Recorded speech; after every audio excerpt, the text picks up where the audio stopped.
का जो true value है उसमें जो ऑब्जर्व वैल्यू है उसको ट्रू वैल्यू से माइनस कर दो तो आपको मालूम पड़ेगा कितना गलत हुआ है आपसे। समझे क्या? मतलब जैसे लेट्स से आपके पास वैल्यू है 50 पर आपका आंसर आ रहा है 20। तो मैंने बोला आपने गलती कितने का किया? आपने गलती किया 50 माइनस 20 कितना? 30 का गलती किया। तो उसका आंसर आ जाएगा 30। क्लियर है? एब्सोल्यूट एरर समझा अभी? Absolute error. तो अब जरूरी नहीं है जो जितने बच्चे हैं जब टाइट्रेशन करेंगे तो जरूरी तो है नहीं सबका 18.7 है। किसी का 18.4 आ गया, किसी का 18.5 आ गया, किसी का 18.6, किसी का 18.8, किसी का 18.7 भी आ सकता है, किसी का 18.9। ऐसे वेरी करता है। कोई और हार्ड रहेगा जिसका 28-29 भी आएगा, कोई 38-39, किसी का 110-120 भी आता है। वेरी करते हैं, बहुत हार्ड लोग भी होते हैं। तो एक नॉर्मल जो है आपका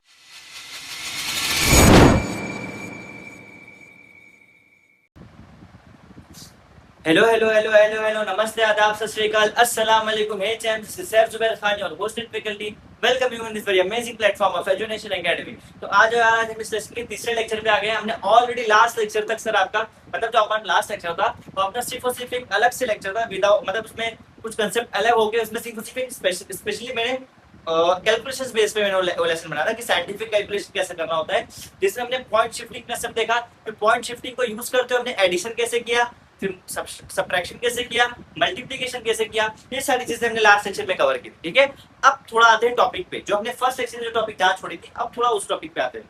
तो यहाँ पे यहाँ पे जब स्टार्ट करेंगे आप तो हम प्रैक्टिकली चीजों की बात करते हैं। जैसे मैंने आपको बताया जो आपके क्वालिटेटिव एनालिसिस होता था, क्वांटिटेटिव एनालिसिस होता था जिसमें हम टाइट्रेशन देखते थे कि चीजों का कंसेंट्रेशन कितना आता है, कैसा मतलब हाउ मच, तो उसमें क्वांटिटी के बेस पे था। तो क्वांटिटी के बेस पे आपको जब चेक करना होता है सर तो उसमें बहुत सारे अलग अलग वैल्यूज आते हैं जो टाइम में डिफर करते रहते हैं। तो हमको वही देखना है सर। तो यहाँ पे सबसे पहले हम स्टार्ट करेंगे ट्रू वैल्यू। सबसे पहले कंसेप्ट आता है टेक्स्ट बुक में, उसी के बेस पे ट्रू वैल्यू। तो ट्रू वैल्यू के से आपको क्या समझ में आता है? तो ट्रू वैल्यू होता है, अभी किसी भी चीज को आप ट्रू कब बोलोगे? जब आपको मालूम है कि उसका गलत क्या है। जब आप गलत मालूम है तभी आप उसका सच बता सकते हो कि सही बता सकते हो ये सही है, उसके कंपेयर में ये सही है। तो ट्रू वैल्यू का क्या होगा सर? बेसिकली एक कोई भी एक्सपेरिमेंटेड कोई भी एक वैल्यू जो आती है, मतलब एक कोई भी फिक्स वैल्यू, जैसे आप कैलकुलेशन करोगे ना तो आपको एक वैल्यू पहले दी जाती है। जैसे मैं बोला वैल्यू मिली है 8.7, 8.7 ठीक है, या फिर 18.7 बोलो, अक्सर 10 के ऊपर ही आता है वो। तो 18.7 बोल लो, तो ये मैंने बोल दिया मेरे ट्रू वैल्यू है। तो अब जरूरी नहीं है जो जितने बच्चे हैं जब टाइट्रेशन करेंगे तो जरूरी तो है नहीं सबका 18.7 है। किसी का 18.4 आ गया, किसी का 18.5 आ गया, किसी का 18.6, किसी का 18.8, किसी का 18.7 भी आ सकता है, किसी का 18.9। ऐसे वेरी करता है। कोई और हार्ड रहेगा जिसका 28-29 भी आएगा, कोई 38-39, किसी का 110-120 भी आता है। वेरी करते हैं, बहुत हार्ड लोग भी होते हैं। तो एक नॉर्मल जो है आपका 18.7 जो है, मैं बोला ये जो मेरी वैल्यू है ये एक्चुअल वैल्यू है, जो रियल जो मेरे को इतनी आनी चाहिए। तो इस वैल्यू को सर बोलते हैं ट्रू वैल्यू। ठीक है, जो आपको पहले से मालूम होती है। देखो जो भी आप एक्सपेरिमेंट करते हो तो ऐसा तो है नहीं कि आप पहली बार कर रहे हो। आपके भी पहले से आपके टीचर हो गए या फिर आपके सीनियर्स हो गए, वो एक्सपेरिमेंट या फिर बहुत सारे साइंटिस्ट कई सौ साल पहले, कई सौ साल नहीं मतलब कई साल पहले बहुत सारे साइंटिस्ट भी कर चुके हैं वो सारी चीजें। तो इतना सारे एक्सपेरिमेंट के बाद में आपको मालूम रहता है सर कि ये वैल्यू इसका सही है, कि यही वैल्यू इसका सही है और यही सही आएगा। तो इसका मतलब आपको उसकी ट्रू वैल्यू पहले से मालूम है। तो उसके कंपेयर में आप आगे चल के सारे रिएक्शंस करते हो, सारे एसेस वगैरह, सारे आपके क्वांटिटेटिव एनालिसिस वगैरह उसी के बेस पे होते हैं। ठीक है, तो आपको एक्चुअल वैल्यू पहले से मालूम है। तो जो वैल्यू आपको पहले से मालूम होती है उसी के कंपेयर में आप बताते हो बाकी वैल्यू। तो एक्चुअल ट्रू वैल्यू होता है बेसिकली एक वैल्यू जो आपको सच है, ट्रू है, वो पहले से आपको मालूम है, करेक्ट वैल्यू। ठीक है, चलेगा? ठीक है, अब इसी में दो कंसेप्ट आते हैं ट्रू वैल्यू के अंदर सर। आपके दो कंसेप्ट आते हैं, वो दो कंसेप्ट को भी यहाँ में लेते हुए चलता हूँ साथ में। एक है आपका accuracy and another one is sir your precision. अब ये दोनों का मतलब क्या होता है वो समझो। एक्यूरेसी क्या होता है, प्रिसीजन क्या होता है, एक एक करके समझो। ठीक है, डोंट वरी, एक एक करके समझेंगे सर। एक्यूरेसी क्या होता है, प्रिसीजन क्या होता है, डिटेल में समझो। ठीक है, लेट्स से मेरा एक वैल्यू है, मैंने बोल दिया लेट्स से मेरा एक वैल्यू है 12 ग्राम, 12 ग्राम। पर ये मेरा है ट्रू वैल्यू, ये है मेरा ट्रू वैल्यू जो मैंने आपको बोला मेरा ये ट्रू वैल्यू। अब मेरा जो रीडिंग आया, एक्चुअल में जो रीडिंग आया वो कितना आया? 12.0001 ग्राम। मतलब ये और स्पेसिफिक हो गया, और स्पेसिफिक हो गया। मतलब ये ट्रू वैल्यू है क्या? नहीं सर, पर ट्रू जैसा है। ट्रू है नहीं, पर ट्रू जैसा है। ट्रू है नहीं, मैं वापस रिपीट कर रहा हूँ, ट्रू है नहीं, ट्रू जैसा है। तो इसको हम बोलते हैं एक्यूरेसी। इस कंसेप्ट इस चीज को हम बोलते हैं एक्यूरेसी। ये ट्रू जैसा है, जैसा ट्रू जैसा, ठीक है, ट्रू नहीं ट्रू जैसा, ठीक है, समझा है, क्लियर है, चलेगा। अब चूंकि मैंने बोला था सर जब आपकी रीडिंग होती है तो रीडिंग के टाइम पे किसी का आ गया 18.7 रियल है, तो जैसे मैंने बोला उसका आ गया 18.6, किसी आया 18.8, किसी का आया 18.5, किसी का आया 18.9, मतलब ये सारी देखो वैल्यू जो है ये 18.7 के आसपास है, ये सारी वैल्यू 18.7 के आसपास है, आसपास घूम। तो ऐसी बहुत सारी वैल्यूज देखो, ये वन से मतलब मल्टीपल रीडिंग्स होती है इसमें, मल्टीपल रीडिंग से आप बता सकते हो कि सर ये सारी वैल्यूज जो है ट्रू वैल्यू के एकदम पास है, पास है, और इसी को सर जी हम बोलते हैं प्रिसीजन। ये सारी वैल्यू प्रिसाइज है एकदम, तो इसी को हम बोलते हैं प्रिसीजन, ठीक है, ठीक है। Multiple values near to true value, ठीक है, और इसी चीज को हम बोलते हैं प्रिसीजन। समझा है, क्लियर है। एक्यूरेसी और प्रिसीजन में कंफ्यूज नहीं होना।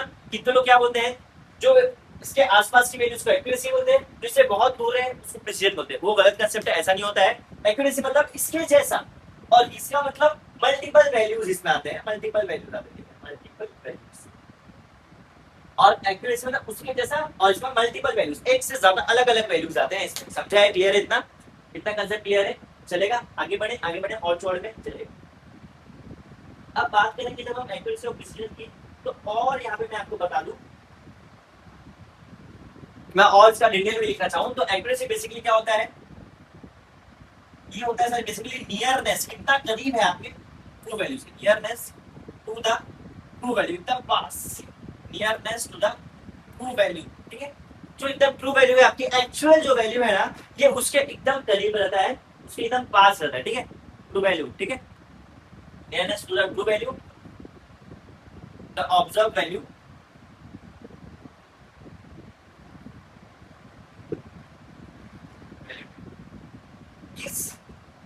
एक्यूरेसी, ठीक है। अब क्या बोलना चाह रहा हूं मैं बोलना चाह रहा हूं सर, ये वैल्यू जो है जो 12.001 ग्राम, ये एक्चुअल वैल्यू के एकदम पास है, नियर है, और इसको मैं बोलूंगा ऑब्जर्व वैल्यू। जो हमारी जो रीडिंग आती है उसको बोलते हैं ऑब्जर्व, जो आपने ऑब्जर्व किया, तो ऑब्जर्व वैल्यू जो है मेरी, ये क्या डिनोट करेगी, एक्यूरेसी, ठीक है। जो ऑब्जर्व वैल्यू सर जी, ये मैं डिनोट करेगी एक्यूरेसी। अब समझा है क्या एक्यूरेसी है, क्लियर है। इसका एरिया आप ऐसा लिख सकते हो, नियरनेस होता है ये, तो ये आपका ट्रू वैल्यू को, इसको हम लोग बोलते हैं, इसको हम लोग बोलते हैं बेसिकली सर ऑब्जर्व वैल्यू, ठीक है, चलेगा, ठीक है। और अगर मैं बात करूं प्रिसीजन की, तो इसको मैं कैसे लिख सकता हूं,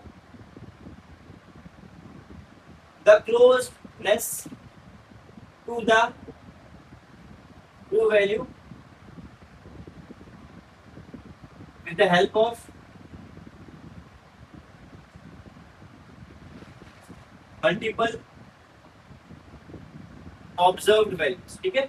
यहाँ पे एक से ज्यादा वैल्यूज यूज होती हैं क्या बताने के लिए, आपके ट्रू वैल्यू, ठीक है, समझा है कैसा मैंने बोला। मल्टीपल ऑब्जर्व वैल्यू को यूज करते हुए यहाँ पे हमको रीडिंग निकालनी होती है, समझा है। ये है आपका प्रिसीजन, और वो आता है एक्यूरेसी, ठीक है। और अगर मैं बात करूं, ये रीडिंग देखो बहुत प्रिसाइज है, मतलब आपका जो भी इंस्ट्रूमेंट ये रीडिंग दे रहा है, वो इंस्ट्रूमेंट बहुत सेंसिटिव है, बहुत डिटेल में काम कर रहा है। तो एक्यूरेसी बेसिकली क्या होता है सर, ये डिपेंड करता है आपके इंस्ट्रूमेंट की सेंसिटिविटी पे, ठीक है। तो it depends on the sensitivity of the instrument, sensitivity of the instrument, ठीक है। इंस्ट्रूमेंट की सेंसिटिविटी पे ये डिपेंड करता है कि आपका एक्यूरेसी कैसा आएगा। ये डिपेंड करता है होल एंड सोल किस पे, आपके जो इंस्ट्रूमेंट है उसके आपके सेंसिटिविटी पे, कितना सेंसिटिव आपका इंस्ट्रूमेंट है। और ये जो आपका प्रिसीजन होता है, ये डिपेंड करता है आपका, डिपेंड्स ऑन मैचिंग या फिर मिसमैचिंग, जो भी बोलो, मिसमैचिंग, हाँ मिसमैचिंग। तो कितना फर्क है आपके वैल्यूज में, mismatching of observe value, observe values, ठीक है। It depends on the mismatching of observe value, observe value की जो भी मिसमैचिंग है ट्रू वैल्यू कंपेयर में, उसको हम बोलते हैं प्रिसीजन, समझा है, क्लियर है। और जब हम इसको डिस्क्राइब करेंगे सर, तो ये किससे डिस्क्राइब किया जाता है, ये describe with the help of, it describe किया जाता है errors, it describe with the help of errors, and आपका accuracy it is described with describe the help of deviation. Deviation, तो यहाँ पे आगे आपके दो कंसेप्ट और पैदा होते हैं। एक है आपका सर, सॉरी, एक है आपका सर एरर और एक है आपका सर डेविएशन। अब एक एक करके समझेंगे, पहले ध्यान से सुनो एक बार। अभी तक मैंने क्या बात की, पहले उसमें मैंने क्या बोला सर, ट्रू वैल्यू होता है, ट्रू वैल्यू के जैसा कौन सा वैल्यू होता है, एक्यूरेसी। ट्रू वैल्यू के आसपास बहुत सारे वैल्यू, मल्टीपल वैल्यू यूज होते हैं, उसको हम बोलते हैं प्रिसीजन। क्लियर है? अब ये क्या होता है, नियरनेस होता है ऑब्जर्व वैल्यू के, और ये क्लोजनेस दिखाता है ट्रू वैल्यू से, और क्या यूज होता है, मल्टीपल वैल्यूज इसमें आते हैं, ये होगा आपका प्रिसीजन। ठीक है? और उसके अलावा ये डिपेंड करता है किस पे सर, सेंसिटिविटी पे। इतना देखो, इतना बारीक रीडिंग दे रहा है कोई भी इंस्ट्रूमेंट, तो मतलब वो बहुत सेंसिटिव होगा, तभी इतना बारीक रीडिंग आ रहा है।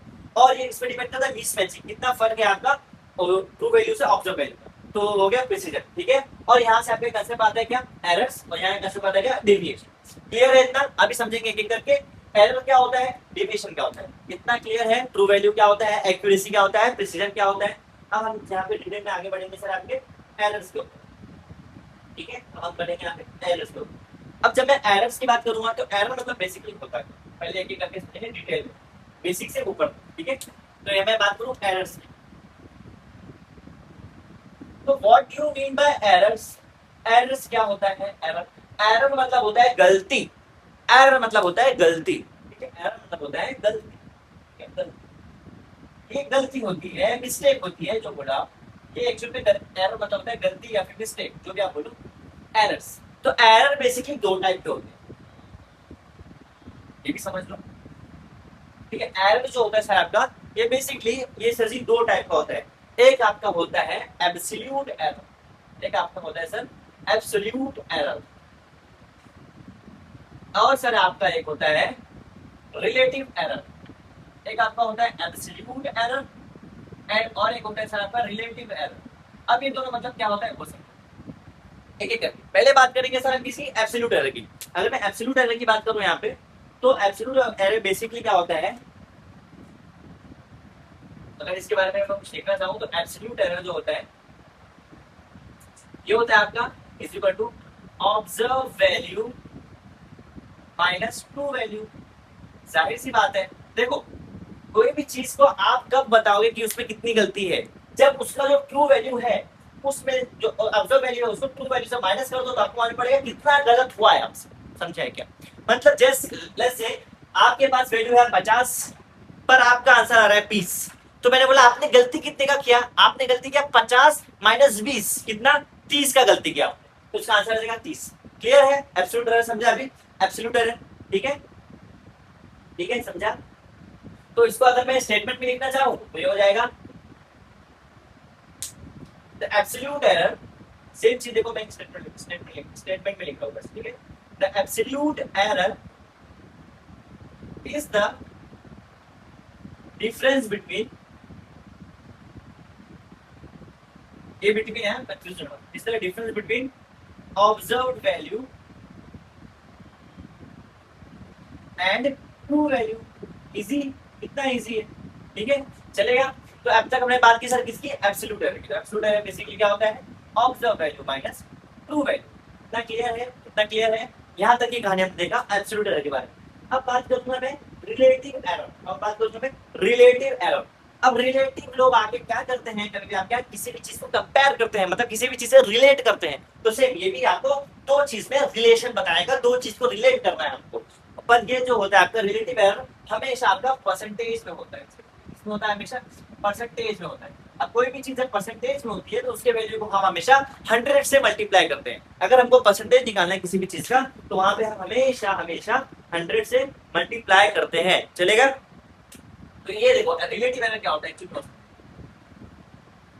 Relative error. अब रिलेटिव एरर जो होता है ये होता है सर आपका एब्सोल्यूट एरर, जो आपका यहाँ पे रीडिंग निकलेगा एब्सोल्यूट एरर का, ये रीडिंग यहाँ पे। ठीक है? Absolute error divide by true value, जो आपका ट्रू वैल्यू है उसको एब्सोल्यूट एरर से डिवाइड कर दो और मल्टीप्लाई कर दो 100 से। 100 से क्यों किया सर? क्योंकि हमारे यहाँ परसेंटेज की बात है, बस इजी है। यहाँ पे रिलेशन दो चीज का है, किसका किसका, एब्सोल्यूट एरर का और ट्रू वैल्यू का, और मल्टीप्लाई करना है 100 से क्योंकि परसेंटेज की बात हो रही है। समझा है? और ये आपका हो गया क्या सर, बेसिकली रिलेटिव एरर। ये आपका हो गया रिलेटिव एरर। ठीक है? चलेगा? चलेगा? तो यहाँ पे बोल सकता हूँ, इसको भी स्टेटमेंट में लिख दो, the relative error is the percentage of difference between absolute error and true value. समझा है? यहाँ तक क्लियर है? यहाँ तक क्लियर है? यहाँ तक क्लियर है? हमने बात कर लिया सर एब्सोल्यूट एरर के बारे में, हमने बात कर लिया सर रिलेटिव एरर के बारे में। चलेगा? चलेगा। तो हमने एब्सोल्यूट एरर के बारे में क्या देखा सर? एब्सोल्यूट एरर क्या होता है? Observe value minus true value, और ये इसका मतलब बेसिकली डिफरेंस निकालना है ऑब्जर्व और ट्रू वैल्यू का। चलेगा? रिलेटिव एरर क्या होता है? ये हमेशा आपका परसेंटेज में होता है, ये बात याद रखना, परसेंटेज में होता है रिलेटिव एरर, और इसीलिए ये बेसिकली परसेंटेज है किस किस का? एब्सोल्यूट एरर का और ट्रू वैल्यू का। समझा है? इजी इजी, खत्म। एरर भी हो गया, उड़ा दिए इसको। ठीक है, अब मैं अगर बात करूं यहाँ पे सर क्या बचा है? डेविएशन। अब मैं यहाँ पे डेविएशन की बात करूं तब यहाँ पे क्या होगा? सेम इसकी तरह आपका डेविएशन भी है, सेम जैसे आपका एरर था वैसे ही सेम टू सेम आपका डेविएशन भी है, सेम सेम सेम सेम। आइए ठीक है, अब देखते हैं डेविएशन क्या होता है। डेविएशन, देखो डेविएट मतलब क्या? डेविएट मतलब किसी भी चीज से हट जाना, किसी भी जगह का रास्ता हटना। ठीक है, अगर मैं आपको बताऊं डेविएशन, अच्छा कोई आपके मन में आया क्या कि एरर कहाँ से आ गया एक्यूरेसी में, प्रिसीजन कहाँ से एक्यूरेसी में? देखो जितना ज्यादा एरर होगा आपकी वैल्यू उतनी कम एक्यूरेट होगी। समझा है? जितनी आपकी गलतियां होंगी आपकी एक्यूरेसी के चांसेस उतने कम हो जाएंगे। मतलब जिससे जितना दूर होगा जाहिर सी बात है एक्यूरेट कम होगा। एक्यूरेट क्या होता है? जो इसके पास होता है, एरर क्या होगा? उससे दूर होगा, तो एरर जितना कम एक्यूरेसी उतना अच्छा, एरर जितना ज्यादा एक्यूरेसी उतना कम। ठीक है, सेम इसका यहाँ पे होता है। डेविएशन मतलब अभी देखो 18.7 के आसपास आई वैल्यू, अगर ये 18.7 के बजाय यहाँ पे सीधा 20.7 आ जाए, 21.7 आ जाए, मतलब इससे ज्यादा डिस्टेंस पे, इसके कंपेयर में वो 20.7 21.7 वो ज्यादा लंबे डिस्टेंस पे, तो वो ज्यादा डेविएशन हो गया। इसका मतलब प्रिसीजन कम है, तो सेम जितना ज्यादा डेविएशन उतना कम प्रिसीजन। चलेगा? चलेगा। और जितना कम प्रिसीजन उतना ज्यादा डेविएशन, वही सेम चीज, तो दोनों इनवर्सली प्रोपोर्शनल है। चलेगा? इसलिए यहाँ पे डेविएशन और इसकी बात है। तो डेविएशन मतलब इससे कितना दूर, ट्रू वैल्यू से कितना दूर चीज है आपकी, उसको हम लोग डेविएशन बोलते हैं। अब सेम उसी तरीके से यहाँ पे डेविएशन दो टाइप का होता है, सेम ऊपर वाले की तरह, ये जो ऊपर वाला था उसकी तरह। अब ये एक होता है आपका एब्सोल्यूट डेविएशन और एक होता है आपका सर, और एक आपका होता है रिलेटिव डेविएशन। सेम जैसे उसका एब्सोल्यूट और रिलेटिव एरर होता है, इसका भी एब्सोल्यूट डेविएशन और रिलेटिव डेविएशन, और इसके फॉर्मूलाज वगैरह भी सेम है, सेम फॉर्मूलाज है और बाकी स्टेटमेंट भी सेम ही रहेंगे। डोंट वरी, अगर आपको एक कंसेप्ट समझा है तो सारे कंसेप्ट आपको इजीली समझ में आ जाएंगे। चलेगा? ठीक है, ठीक है। अब ये एब्सोल्यूट डेविएशन क्या होता है? एब्सोल्यूट डेविएशन मतलब यहाँ पे थोड़ा सा ऊपर वाले से थोड़ा सा अलग बन सकते हैं, वो पहले ध्यान से सुनो, थोड़ा सा, डोंट वरी, इधर भी सेम है पर थोड़ा सा लगे। ठीक है, ये आपका observe value minus mean of observe value. देखो ये क्या होता है, समझने की कोशिश करो। एब्सोल्यूट डेविएशन होता है वो होता है आपका ऑब्जर्व वैल्यू, तो आपको मालूम है जो आपकी रीडिंग आई है उसको मैंने ऑब्जर्व वैल्यू बोला। अब सवाल पैदा होता है मीन ऑब्जर्व वैल्यू क्या होता है? देखो लेट्स से यहाँ मेरी ये सारी जो वैल्यूज है ना, ये मेरी ऑब्जर्व वैल्यू है। अगर मुझे इसका मीन निकालना होगा तो 18 प्लस 6 18.6 प्लस 18.8 प्लस 18.5 प्लस 18.9 कितना है? 1 2 3 4, ये सबको प्लस करो, डिवाइड बाय 4 कर दो, आपका मीन निकल के आ जाएगा। और वो मीन को आप ऑब्जर्व वैल्यू से एक एक observe value 18.6 minus mean, 18.8 minus mean, 18.5 minus mean, 18.9 minus mean, मतलब सबका अलग अलग अलग अलग एब्सोल्यूट डेविएशन आएगा, सबका अलग अलग आएगा। ठीक है, इसका अलग एब्सोल्यूट, इसका अलग, इसका अलग, इसका अलग, मतलब इससे मल्टीपल रीडिंग्स आएंगे।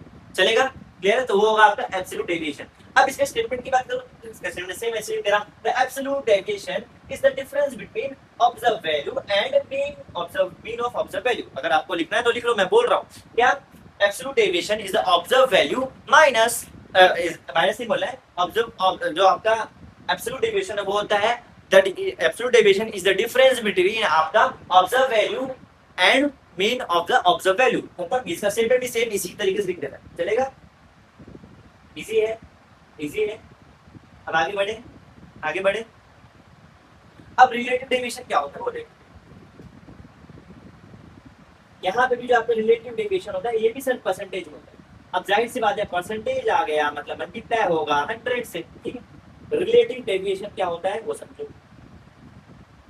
सर रिलेटिव डेविएशन आपका होता है, एक्चुअल में जो रिलेटिव डेविएशन की जब मैं बात करूंगा तो ये आपका होता है मीन ऑफ एब्सोल्यूट डेविएशन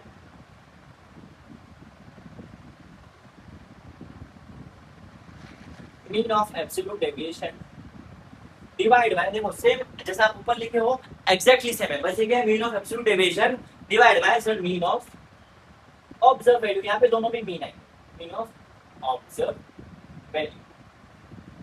अभी देखो क्या होगा यहाँ पे आपका एब्सोल्यूट डेविएशन निकल जाएगा। अब यहाँ पे सबका अलग अलग डेविएशन आएगा, लेट्स से इसका कुछ आया, इसका कुछ आया, इसका कुछ आया, इसका कुछ आया, मतलब यहाँ पे 4 अलग अलग एब्सोल्यूट डेविएशन आएगा। अब उन चारों को प्लस करो, उनका मीन निकालो, जब उनका मीन आएगा तो वो मीन को यहाँ पुट करो और ऑब्जर्व वैल्यू का जो मीन तो यहाँ पे निकाला था उसको नीचे पुट करो, और जब पुट करोगे ये दोनों का जो रेशियो आएगा उसको मल्टीप्लाई बाय 100 कर दो, खत्म। ये आपका निकल के आ जाएगा क्या sir, relative deviation. Easy easy easy easy easy.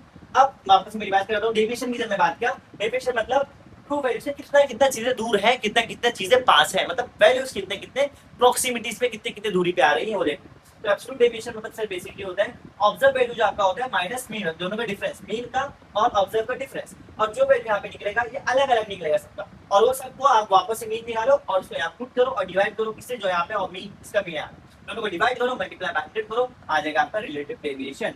और ये परसेंटेज में आता है और ये नॉर्मल, समझा है, सेम सेम है दोनों, इजी है, क्लियर है। तो यहाँ तक क्या कहानी थी सर आपकी, पहले ट्रू वैल्यू देख लिया अपने, ट्रू वैल्यू एक्चुअली में क्या होता है उसमें दो कंसेप्ट आ जाते हैं, क्या क्या, एक्यूरेसी प्रिसीजन, क्लियर है। अब एक्यूरेसी से जन्म लेता है कौन, एरर्स, प्रिसीजन से जन्म लेता है डेविएशन। एरर्स उठाया, एरर्स को चौड़ा में समझा, एब्सोल्यूट एरर होता है, रिलेटिव एरर होता है, फिर रिलेटिव एरर ये खत्म हुआ, फिर डेविएशन को उठाया, डेविएशन को चौड़ा में समझा, absolute deviation, relative deviation, clear है, इतना समझ में आया। तो चलो अब इसमें कुछ भी डाउट वगैरह है तो कमेंट सेक्शन आपके लिए ओपन है, वहां पे अपने डाउट वगैरह डाल सकते हो। इन केस आपकी स्टडीज वगैरह में कुछ भी डाउट वगैरह है तो ये मेरा पर्सनल है, आप मुझे मैसेज भी कर सकते हो, क्लियर है। अब उसके साथ में चलो अब इसी के साथ मुझे इजाजत दो, तो दैट्स इट फॉर टुडे। अब आज का लेक्चर भी आकर रखेंगे, ठीक है, तो चलेंगे फिर मिलते हैं अगले किसी लेक्चर में और इसके आगे की बात करेंगे और डिटेल में कंसेप्ट को समझने की कोशिश करेंगे और कंसेप्ट क्लियरिटी पे हम और काम करेंगे, चलेगा। तो आज के लिए इतना रखेंगे, that's it for today, thank you for watching this official sign off from faculty.